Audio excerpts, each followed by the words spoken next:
سفر معراج میں آپ علیہ الصلاۃ والسلام نے زناکار بدکار آدمی کا انجام بھی دیکھا۔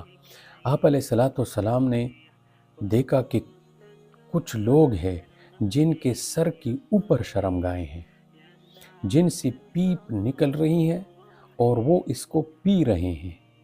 پوچھا اے جبرائیل امین یہ کون لوگ ہیں؟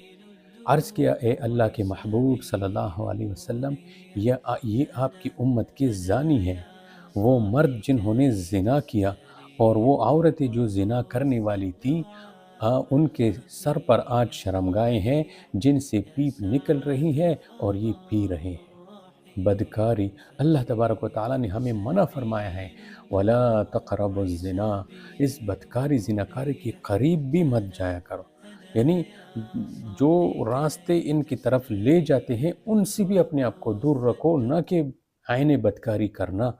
اللہ پاک ہماری حفاظت فرمائے اس فتنے کے دور۔